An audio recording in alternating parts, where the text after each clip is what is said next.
not asking you to say this just because we're both from the great state that you're from. Yes. But tell the people a little bit about where you're from and a little bit about your journey to start Anesis. So originally from Minnesota, Minnesota, 2 hours away from Minneapolis, though. And I actually, a little fun fact, have known Pastor Alwyn since I've probably been about 16 years old, 17? No, 17. It's a very, it's a very long time. I don't know how many people know. I'm sure you guys know this, that Pastor Alwyn was like a Christian comedian. Like that's why he's so funny. And so we went to, and Sister Gina as well, First Lady Gina, we all were in the same church council. And so that's how I actually met Pastor Alwyn. And it's just so funny how life just takes you like kind of like back to people that you knew, like from when you were younger. But moved here, married my husband. He's actually a pastor as well. And so my husband lived here in Madison. And so when we got married, I just relocated here, in Madison. And while I was in, he was a senior pastor at that time. And while I was just really praying to the Lord, kind of like, what do you want me to do? I stayed home with my kids for 6 years. And I really just was asking the Lord, like, what do you want me to do? When I go back to the workforce. And so I really prayed about it because I wanted it to really be like a ministry. And I was at the crossroads between either teaching or being a therapist. And so in the church, I saw so many mental health issues that just were not being addressed in people's lives. And because traditionally in the Black church, people feel like a lot more comfortable going to their pastor than they do like their doctor or other people. And so we were kind of dealing with all these other issues that seemed so much bigger than, not saying that God can't fix things, but so much bigger than what we felt like we could give advice to, if that makes sense. And so when I was praying about it, I actually worked in the school district for a year. And I was like, oh, no, this is not it. And so I knew for me, I really wanted to make a more impact in families' lives outside of like school walls, right?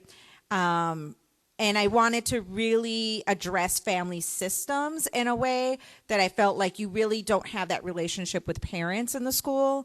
And I really wanted to do that type of like intergenerational work as well as family systems work.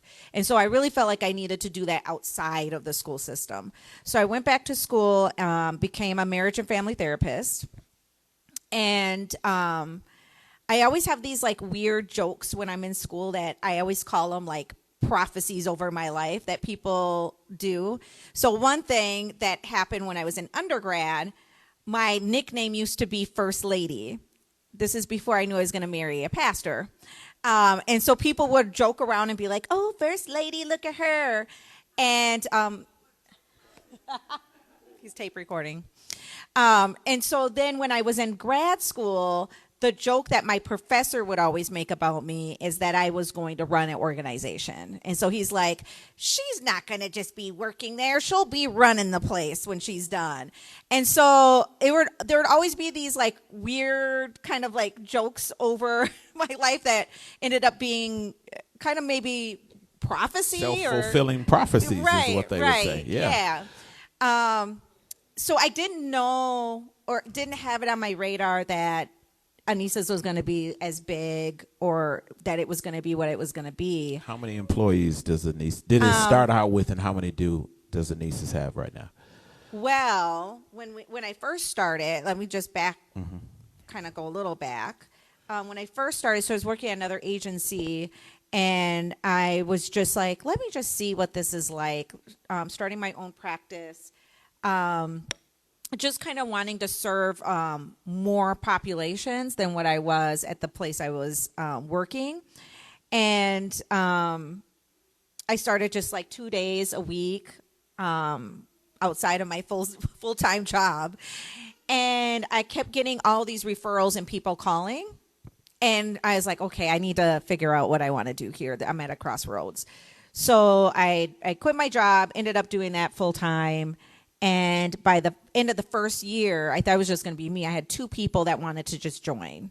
And then it just kept, every year just kept growing, growing, growing. So we've been open for about, since 2016. How many years is that? Is it 6, 7 years now? Yeah. Okay. Sounds good. 7 years. That sounds about right. And we have, fast forward today, over 60 employees. So. Yep. Okay. So let's get into the questions. Listen, when you have a question, just shimmy yourself over there, cha-cha slide to that document and write it down on a piece of paper, your questions. I got a few here to start. The first one we're going to start with is, what is the best way, okay? Y'all might as well get your pen and pads out, open up your Evernote right now, okay? Might as well get it while the getting is good. Here's the first question. What is the best way to reassure my child that therapy can be beneficial? These are tough questions, but good ones. One more time. Thank you. What is the best way to reassure my child that therapy can be beneficial? So there's a lot of different ways, but I think it really depends on the age too. So if they're smaller, it could be, maybe joining them for the first couple of sessions if they're, comfortable with that. It could be also showing them that you go to therapy too, not just like sending just your kid off. But I think just really normalizing, like, hey, like, we all need someone to talk to. We all need that ongoing maintenance. It doesn't mean that there's anything wrong with you. It just means that you have someone that you can talk to about certain struggles. And what we do know, what research tells us, talking about things does make things better. A lot of people have this kind of like negative thoughts about, if I talk about it, it's going to stir up something, or it will actually bring out worse things, right? Because you're talking about bad things and you have bad feelings. And sometimes that's true. Sometimes you do have bad feelings that come up to start off with, but if you keep with it, you actually start to feel better. And that's what we know research says. So I think just encouraging, normalizing it, modeling it, that even for yourself, if your kids see you going to get help, normalizing that, doing maybe family therapy, things like that could be helpful. Wonderful. So y'all heard what she said. You want your son to go to therapy, you better go. Okay, I mean, that's not what she said, but that's just a way of seeing it. Normalizing it is very important, right? Okay, so next question is, what are some tips that you would give for processing grief properly? And then the second question is, and what are the general best practices? I'll ask the 2 questions one more time. What are some tips that you would give for processing grief properly? And generally, what are best practices? Yeah. So grief looks different for everybody, and there is no kind of like time that we can put on grief. And so it's going to look different. So when that it's such an interesting question to hear, like, properly, right? So I guess like one is like dealing with it would be one thing, like not ignoring that you're going through that process.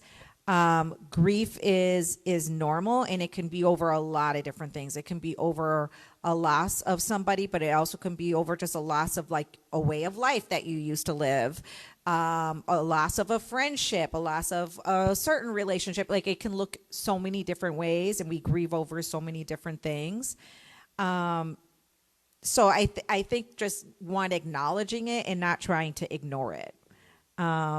Letting yourself feel. I think so many times that we normalize in the United States, like, not to feel anything. And I think like our country, we have like the most, psychotropic drugs than anywhere in the world. We also have like the most resources, and we're the most unhappiest. And so I think there's like a thing that we do in the United States where we don't like to deal with feelings. We want to only deal with the happy feeling. And that's not normal. That's not life. Like, we have all of these feelings for a reason, to tell us something's wrong. And we have I don't know if you've ever heard the saying, like, the only way through is through. The only way through grief is through, like through that ugly process, the yucky feelings that no one wants to deal with.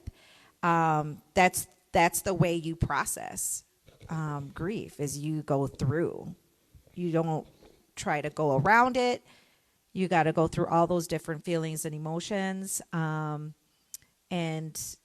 I don't think we give ourselves enough time. I think, like, like the average days off you get when you lose someone is like 5 days. You're not gonna go to a funeral and be over something. It takes time, and there is no magic number. What are some of the general best practices that someone can use? Mm-hmm. So I don't know what the question is referring to, what type of grief. But if it's like grief over, like, someone that you lost, I would say the best practices is, usually there's like some type of cultural rituals or family rituals that people have. I think those are so important in culture, to have like something that you do together as a community to celebrate and grieve over that person that you lost. I don't think you're supposed to go through grief alone. I think the communal process is really, really important. I don't know if you like study like what they do like over in like Africa, but it's so beautiful. Like the whole community, like if like in a village, when someone dies, they all shut down and they just like celebrate for days over this person that was lost. And so, like, who is your community? Like, you can't be alone. You need to talk to someone. I think remembering people, going over photos, like all those kind of things are just it's a very healing thing. We're in the holiday season, and this brings up a lot for people when you've lost someone. And I think being kind to yourself, being gentle and patient with yourself, because these are like natural triggers for people when you've lost someone, like Thanksgiving, Christmas, all of those kind of things bring up a lot for people. Yeah, that's very good. I'm certainly not a LMFT, but if I could add to that, I would say something that I found helpful. Many of you all know that it's about 2 years ago that I lost my mother suddenly. One of the things that I found most helpful is creating a plan for that time of year, right? You know how we all have family traditions. Every year you would do this with your mom, or you would do this with your mom, or you would do that with your sister, or that with your brother. You know those times are coming, so creating a plan to say, okay, I know that the day after Thanksgiving we would normally do this together, but I'm going to create this plan with a friend. So we're going to go to the movies, because if I'm not going to the movies with him, I'm at the house crying, feeling like nothing is happening, right? So creating a plan to prepare for that is always important. That's my jam. Turn that up. That's my jam. But that's important, because if you don't have a plan in that moment, you're going to default to sadness. You're going to default possibly to more grief and more pain. Amen? Amen. Okay. Oh, this is a tough one, but it's a good one. This one is coming from online. How do I, or how would someone overcome a numb heart? One more time.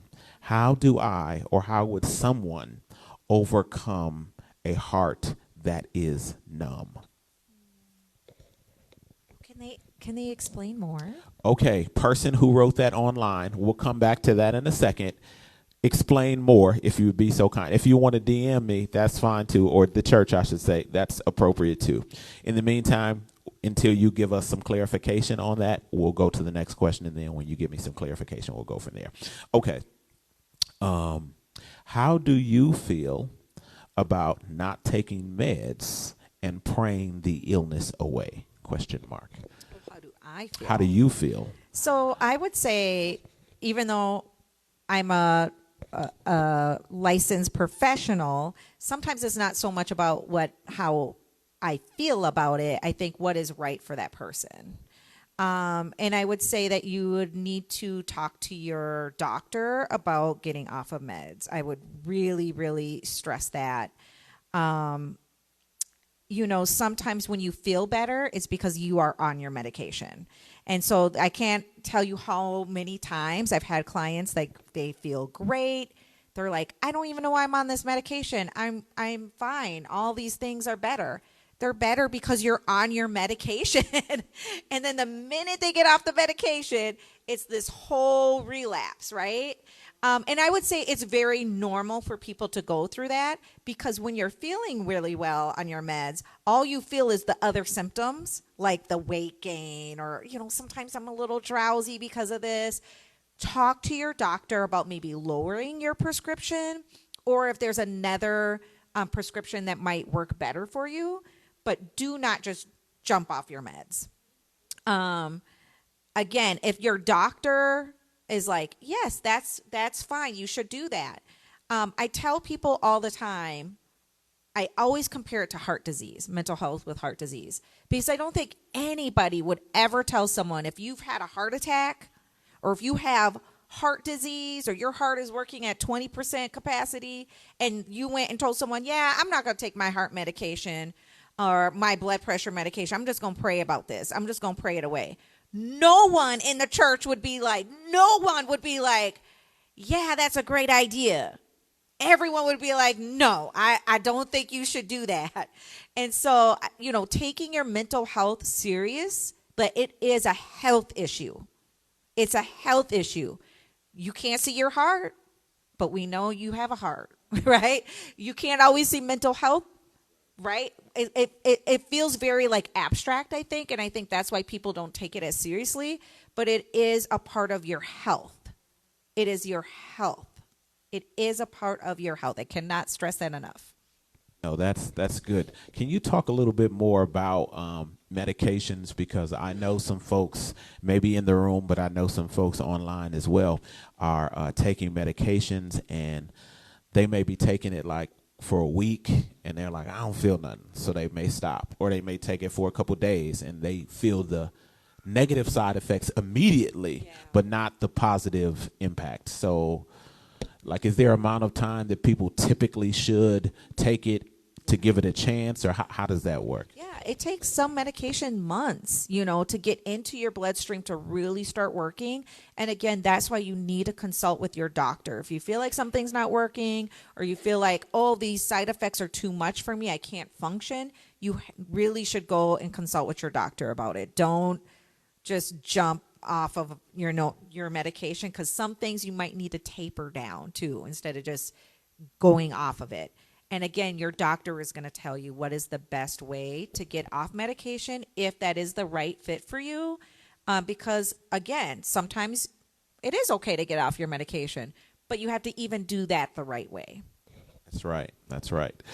Okay, so we got some clarification here. Childhood trauma, so the question again is, how do you overcome a numb heart? So they provided some context for the content. They said, childhood trauma and experiences have caused me to shut down emotionally and become indifferent to good and bad things. So they're talking about this is what caused their heart to be numb, or they deemed it to be numb. So how would you suggest that they get over that? Well, so trauma is such an interesting thing, because sometimes, I would say most of the time what happens with trauma is that we build up these like coping mechanisms to be able to survive. And those coping mechanisms are actually really there as a safeguard. And they have at one time probably kept somebody safe, right? And so it's a really great thing. What happens though is when you're out of that trauma situation, or that childhood trauma situation, is now you have all these coping mechanisms that no longer work for you. Right? So now you're doing things that maybe at one time kept you safe, and now just are really getting in the way. And so now they're very like maladaptive type behaviors. And so one thing that you can do is really just start talking about it in therapy, finding a trauma therapist that specializes in trauma or some type of form of trauma therapy. So you can start talking about those things and start figuring out, what works for you, and that will kind of like soften your heart. But that takes time too. Trauma therapy is not something that you just go to a couple of weeks and then you're better. It might take, anywhere from 9 to 18 months of trauma work, EMDR, just different DBT. What are those acronyms for?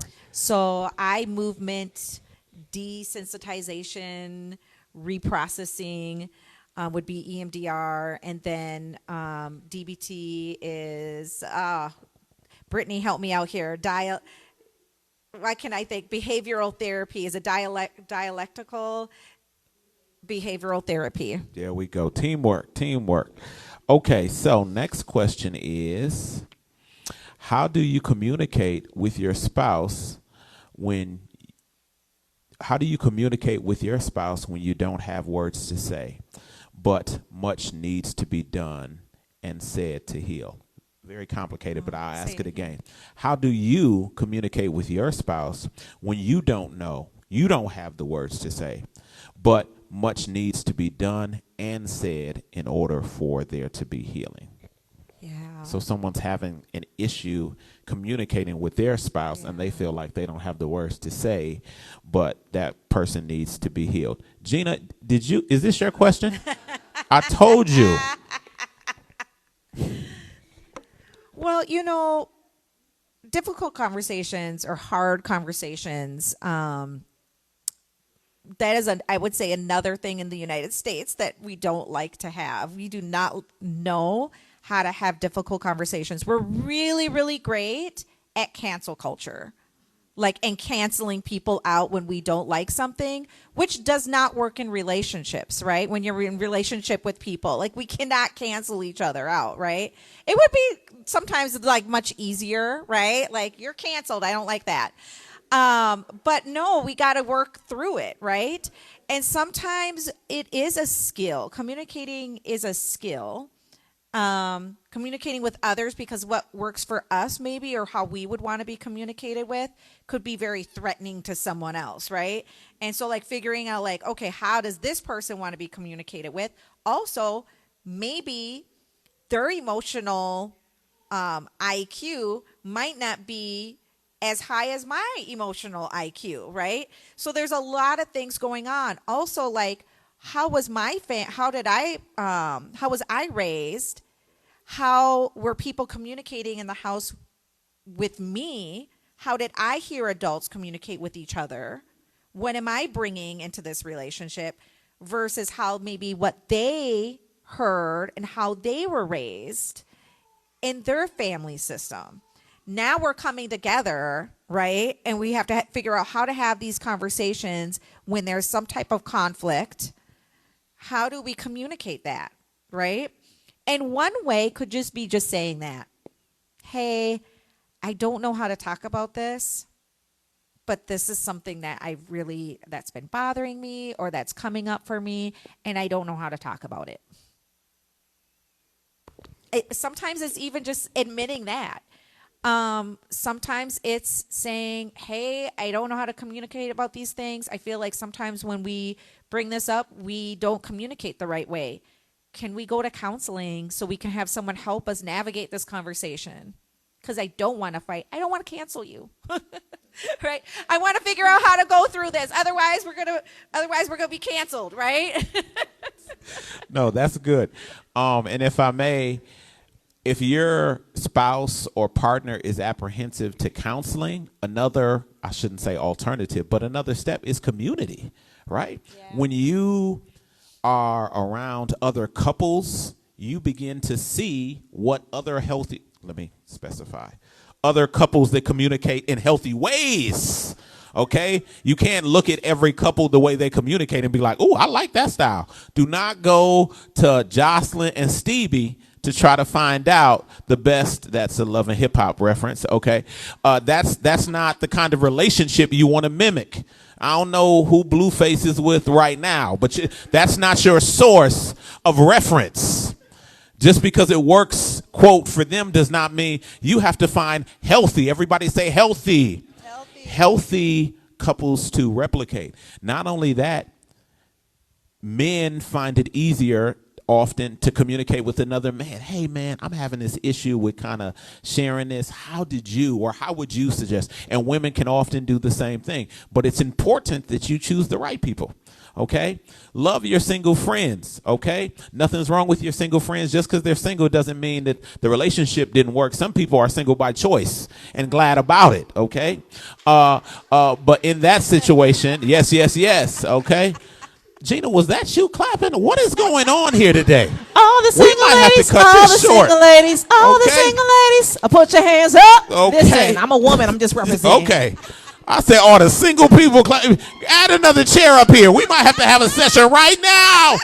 We might. I say all the single women clap. My wife clapping up in here. So I did not clap, but I want us to be able to celebrate ourselves no matter if we're married or not, because we are whole being one person.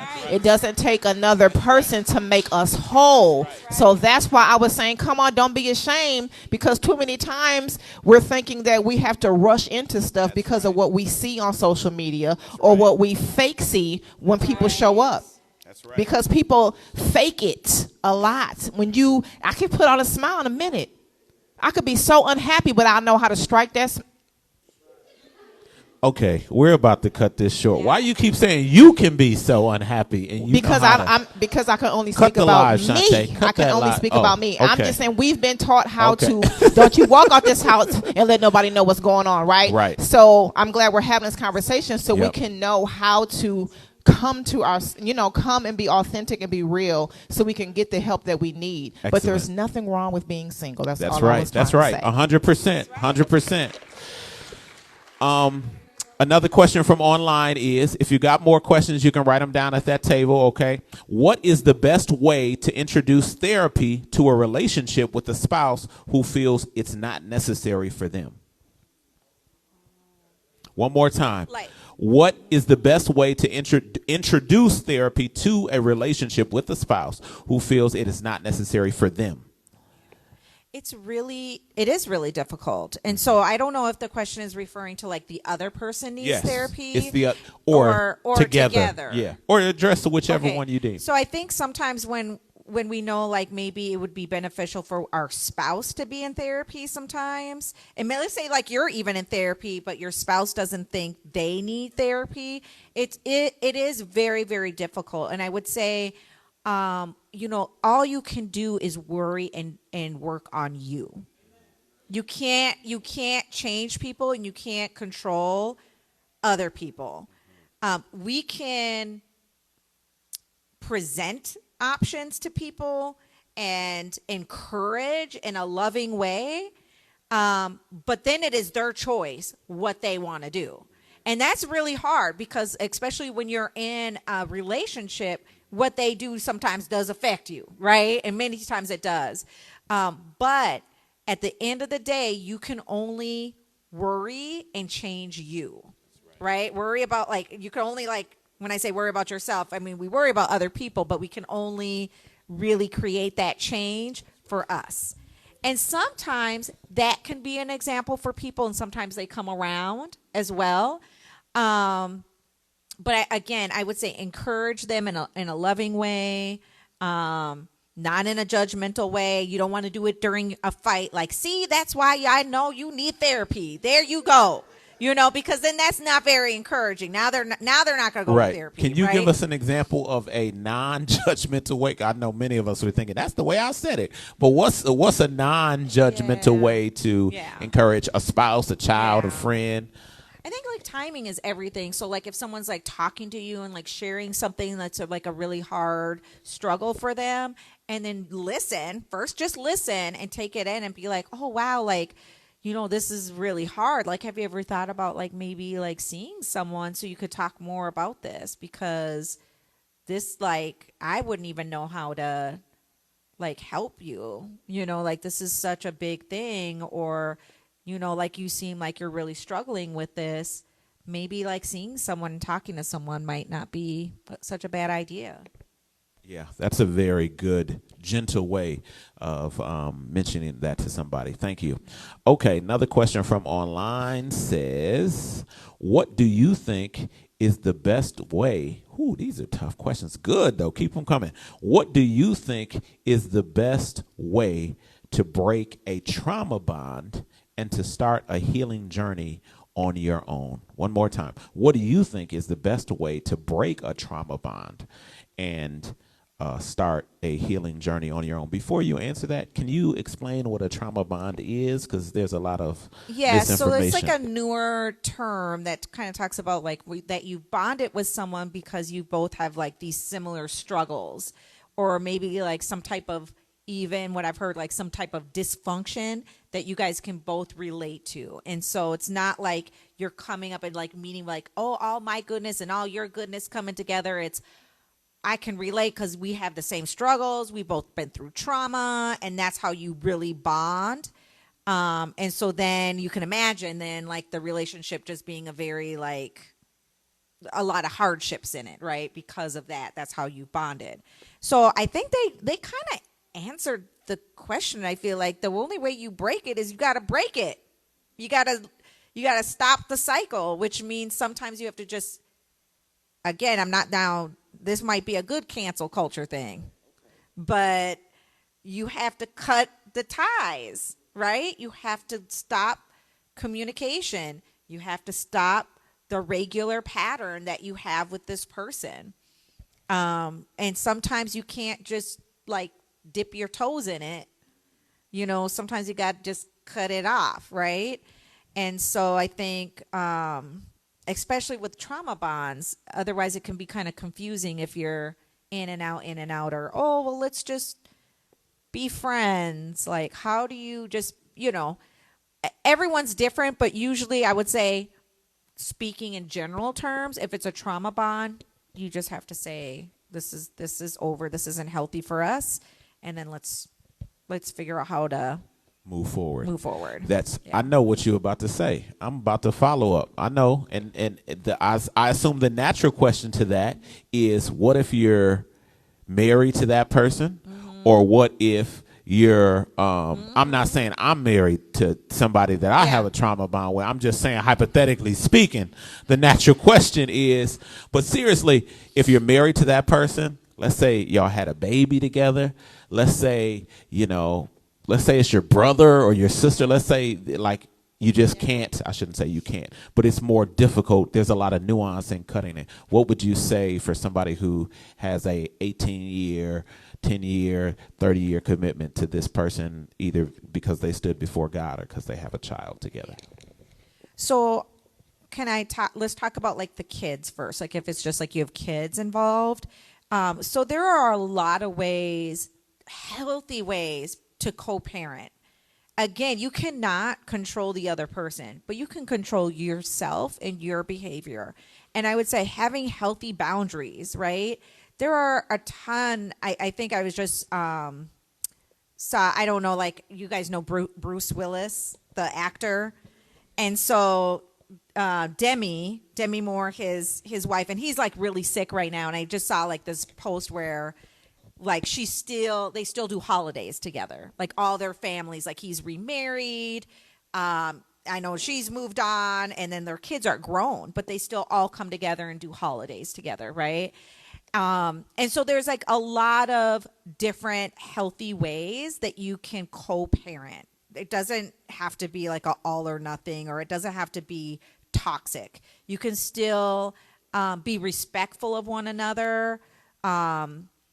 I think where people get kind of into this very like all or nothing with co-parenting is when they're your own feelings, you're not over that person. And so I think it gets a little sticky, but if you're okay with like not being with that person, you have a child. And so there's no reason why you need to speak ill of that other person or withhold children from that other parent. Okay. So there's a lot of beautiful examples. Like if we had more time that we could talk about more like about co-parenting and blended families and all of that. So I'll say that. Two, if you're married to that person and you feel like it's a trauma bond, you can go to therapy and figure out how you want to work it out. Because I would assume if you've had more than like 5-10 years of marriage, there's probably more than just a trauma bond. I'm sure there's some other beautiful bonds that you have together. And so I would say I would encourage to like maybe try everything first. But if things, don't work out, people do get divorced. I mean, I know we don't talk about that a lot in church, and we need to talk more about that because people do get divorced. And there is a beautiful life after divorce. And God still loves you if you've been divorced. And I think it's something that we need to talk about more because a lot of Americans have been divorced and are divorced. Yeah. How much? Say it.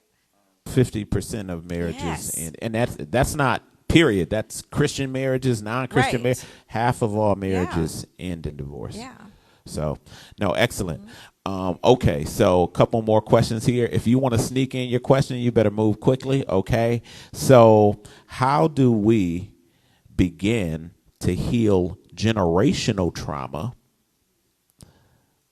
I don't know what this next word is. Here we go. How do we begin to heal generational trauma when we recognize it? Specifically, a woman in our may need an interpreter on this last line. The woman in our family. This is 2 pages. Okay, let me go to this question so I can decipher this one here. I have a past with therapy and working with tools to make changes to my life, but I feel like not much has changed, or those things have helped me to work through some of the issues that I have. So the tools that she has, she feels like they haven't worked. Any suggestions on how to continue working through the things on a bigger scale and to be more consistent when bringing change forward?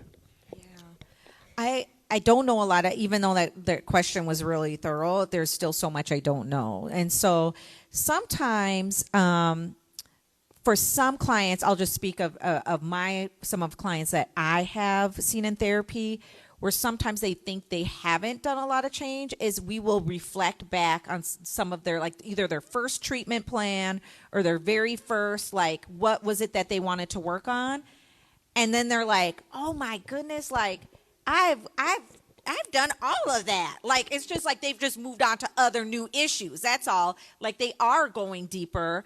But sometimes you don't realize it because you're in it still, right? And you're working on like, okay, how else can I create change? But if you look back, I'm sure, or at least I hope, there has been some type of change where you can be like, you know what? And sometimes it takes situations to kind of show up in your life and you're like, the old me, or even 6 months ago, a year ago, I would have like popped off on that person, or I would have snapped, or I would have did this, or you know what? Therapy must be working because they said this and I didn't even flinch. I didn't even react or anything, or you know what? I can show up at the family gathering and, there's one family member that I just couldn't used to see. So sometimes, it takes situations coming up and you realize like, oh, I have done some work. I have done it. I'm not where I want to be, but I'm still working on me. Okay, I'm still working on me. And I would say maybe journal. Bring this up to your therapist if you're still in therapy. Like, hey, I don't really feel like I'm making changes. And ask the therapist, like, do you think I'm holding back? Do you think I'm holding back? What do you think I'm doing? Because the thing is, sometimes we go to therapy, we want our therapist to wave a magic wand and be like, whoop, healed, like we're like a genie or something. And that's not, it doesn't work that way. We have to put the work in. And maybe ask your therapist, do you think I have blind spots I'm not looking at, or things I'm kind of holding back? Because sometimes your therapist knows, but they're not going to go faster than what you're willing to.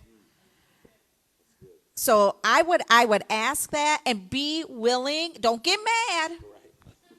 don't get mad at your therapist because now you asked, so now you have to be willing to hear what their insight is. And you may not like it, but you're going to be better for it. That's right. That deserves a clap right there. That deserves a clap. Go ahead. You got a follow-up?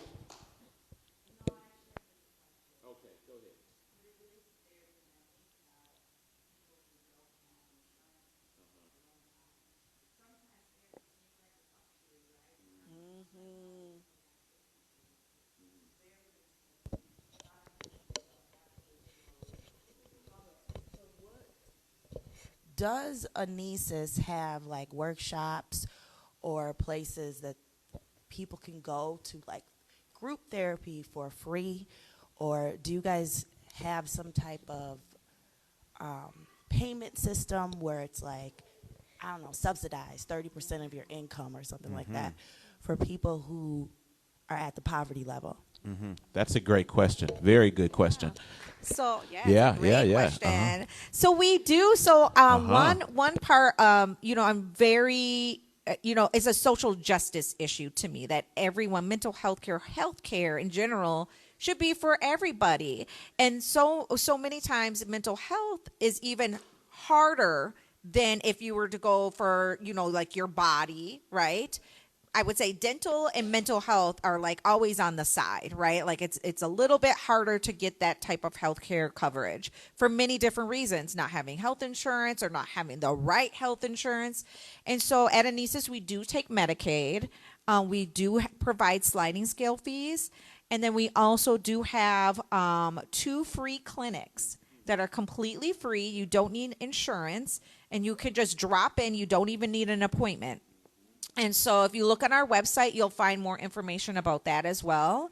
And then starting next year, and I really don't want to announce this too much, but I'll announce this here. It's breaking news. It is breaking news. Exclusive. Starting next year, we did get a contract with the county where we'll be able to see uninsured people. So we will be starting that in January. It's really, really big, and we're super excited about it. Okay. So, let me say this too about that question. So the hours, if you Google Anesis drop-in clinic, you can see the hours. They're both on the south side, but they're free, and they're open 4 hours one day, 5 hours it's like the next. Tuesdays and Thursdays. I think it's Tuesdays 10 to 2 p.m. And it's at Mount Zion Church. Right. It's actually on the other end of their church. They renovated a counseling room, and then we kind of created 2 other counseling rooms. They're actually raising money now where they're going to tear that part of the building down and rebuild it into all like resources for the community. And Anesis, they're going to be building a suite brand new for Anesis for our drop-in clinics there. So it's very, very exciting. So they're there. So we're there Tuesdays and Thursdays right now. So Tuesdays 10 to 2, and then Thursdays 1 to 5. Yep. And if I'm not mistaken, you can have up to 6 sessions there for free. Is that accurate? Yeah, okay. you can have 6 sessions. We will extend it if you can't get in anywhere, but the hope is for us is if you want ongoing services that you get on some. It doesn't even have to be our waiting list. Just get on somebody's waiting list in the community that you want to go to, and we will fill in that gap. That's right. Because so many times people cannot wait. People, if you are if you have suicidal ideation or other things like that going on, do not wait. That's right. On somebody's waiting list. We're always encouraging people, come into our drop-in clinics. Yes, you can still be on someone's waiting list, but come in and get the services you need in the meantime. That's right. I'm going to take T's question, and then we got one more question. I just want to admonish everybody who's in the building, share this post on Facebook. You never know what people on your friends list are struggling with these very issues. There may be somebody who, last time I checked, some waiting lists were 3 months or longer, who haven't had this access, right? And access leads to expansion. So by you hitting the share button on Facebook, you may be helping save somebody's life in one way or another. Okay, go ahead, T. Oh, thank you, Pastor Gina.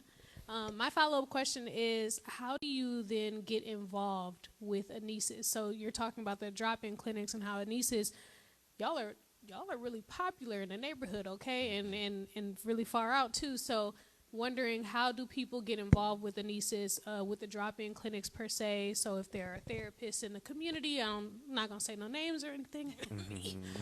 We're hiring. We're Amen. hiring. Amen.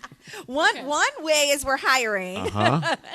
And we really want, I mean, I guess the candidate we're really looking for if you are interested in being involved in Anesis in any kind of way, is that one, that you are really community minded. And so that's a big part. Like, that's not for everyone. You know what I mean? Like, if you kind of don't really care about community or social justice and everyone getting like mental health care access, like, we're probably not the right place for you. You know what I mean? We always tell people that. But also a love for our people. And I'm talking about black and brown people, right? A love for our people. And so we are hiring. And if you know anyone, send them our way. You got Brittany Neal in the back, too. She is our business and community director, development director, and she's doing awesome things. And if you are interested in any more of our partnerships, we have other community partnerships. Brittany can also share more about those, but we have like partnerships with community centers where we actually provide mental health care in the community. So it's Lucier Community Center is one of them. We're there a couple days a week. And we provide groups for middle schoolers and high schoolers. And again, that's completely free for them because we were able to get money for that. And so we're really we have very traditional therapy services where people can come in and get the one-on-one care, but then we also understand the issues within our community and we understand the barriers. And that's the reason why we have to step outside of our little cushy offices and provide services because we love our people. So we have to provide that untraditional mental health care because that traditional, like you said earlier, it does otherwise seems like it caters towards certain people, right? People who have the means, and we know that that's not, we're called to do a little bit greater to serve all people. That's right. We've got 2 more questions here. Before you go, can you tell them why Brittany she's so humble, she doesn't want everybody to know, but can you tell them why Brittany would be the person that they see if they... Yes. So Brittany is our Business and Community Development Director. Newly promoted. It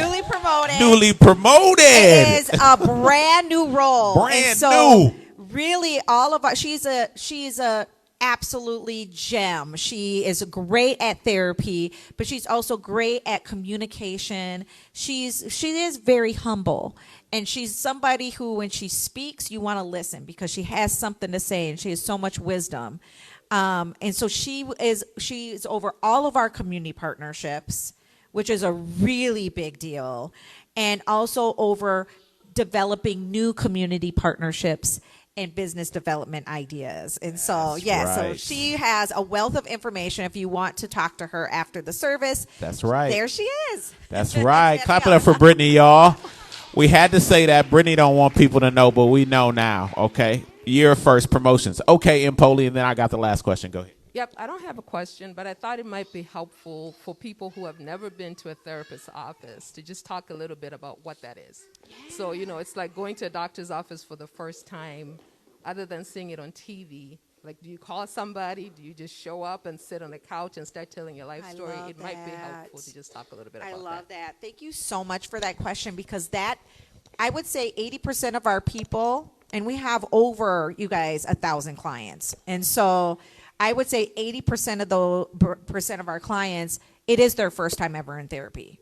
So it is really a good question that you just asked. I would say the biggest thing that people kind of don't understand too is your insurance and your benefits. So if you do have insurance, please understand your benefits. You may have a deductible. Sometimes you don't have a deductible for other things. You may have a deductible for mental health. And I would say that has thrown our clients off. They're like, what is going on? Why do I have to pay money? So if you have a deductible for mental health, or this is the time also, you guys, pay attention to your benefits that you're signing up for now for next year. Pay attention. If you are planning, that's my New Year's resolution, I want to start therapy, look at your insurance. Do you have a deductible? Because right now you might say, oh, 500 isn't that much. If you're paying 185, 195 per session, that hurts your bank a week, okay? You might meet that deductible fast, but maybe you don't have that money. Maybe you want to do a HSA. So I would say that's one of the biggest things that we get kind of is that we are providing education for people, and sometimes people are not in the best space to hear it from us because they're so mad that they didn't even know they had a deductible. And so now here we are, we're explaining all these things to them when they just are ready to get in. They've been on the waiting list. They're like, I just want to see someone. So please understand your benefits. So that would be one thing. So when you come into our office, before you even come to our office, we have a form online that you can fill out. Fill it out as thoroughly as possible. And you may say, why? The reason why is we are going to try to pair you with the best match that we possibly can. So don't try to hold things back being like, oh, I don't want to share this. Share, of course you can't give your whole life story on a form, but share what's beneficial so we can match you with the right person, okay? When we call you, you'll get a kind of like a bounce back email just saying, hey, we received your form. We have a waiting list. This is how long the waiting list will be. Here's some information about our drop-in clinics while you wait. And then when we call you, it's kind of a small window. You'll have about a week or two before that you can call us back. It's really important that you call us back the minute, kind of like as soon as possible, because if we don't hear back from you, we're going to start reaching out to the next person on the wait list. Okay? So try to, get back to us. Even if you've missed us and it was 2-3 weeks, just call us back anyways. Call us back, email, say, hey, I missed it. I didn't check my voicemail. But also make sure that you're checking in. It doesn't annoy us if you call us and say, hey, where am I at on the waiting list? We love that because then we know you're still actually on the waiting list and still engaged and want services. We love that. So give us a call if you've been on that waiting list and you just kind of want to know where you are at. Do that. The other thing is when you come in, you'll want to make sure you fill out, this is another thing before you come in. It's a lot of little things before you come in. There are some forms, online forms, once we know that you're still engaged and we're going to call you to get off the waiting list, there will be some forms to fill out. Fill that out properly and thoroughly as possible. Your insurance card, all those things. If you don't have insurance, we have the scaling fee that we'll want you to fill out. Have all of those filled out before your first appointment. Your first appointment will come. You'll check in at the front desk. We have a bilingual person, Spanish bilingual, and then other people that are not, but just if anyone who is bilingual. And then you'll check in, verify your address, all those things. Sit down in the waiting room, and your therapist will come get you. It's a confidential space, office, comfortable furniture. I think we have created a beautiful space for people to feel comfortable. New. Most of the stuff is new, too, on the north side and on the west side. Yeah. Last question. I was able to decipher the language here. It says, how do we begin to heal generational trauma once we recognize it? That's the first part. The second part is more specific. It says specifically the women in our family trigger each other. Where to begin and how to repair that? Yeah. And that is very intergenerational. And so I would say you start with yourself. You go to therapy, learn about your kind of like how you interact and how you experience people in your family and why. Be curious, lean into that with your therapist. And then there might be, if someone in your family is open to therapy, I would definitely recommend family therapy. There are so many, there's a great, and I know this is like kind of like a therapy article, but I always recommend it to just everybody. There's this article called Ghosts in the Nursery. And what it really is. Say the name of it again. Ghosts in the Nursery. Okay. And what it's tied, it's about intergenerational trauma and about why we parent the way we parent is because of our ghosts, right? Our trauma that happened to us when we were young, how we were parented. And so many times we parent based on how either what was modeled to us, or we try so hard to say, I'm not going to be like so and so, and then we do everything opposite, right? So really exploring those ghosts in your nursery and having that understanding of your caregiver. What were their ghosts in their nursery? Why did they do what they did? It's very intergenerational work is very deep, but very needed to create change for the next generation. And it's having those understandings and being able to heal from that, so you can move forward in a new way that's not going to be harmful to the next generation.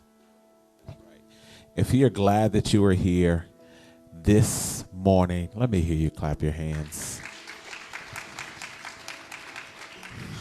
Let's praise God one more time for Myra McNair being with us here today. Yes. Thank you so much. Thank you so much. Okay, so you know what? Man, this is one of my favorite sessions that let me pray for the people online before we listen. If you watch this online today, let me sit back down so you can see us. If you watch this online today, we pray that you got some wisdom and some knowledge that was helpful for you.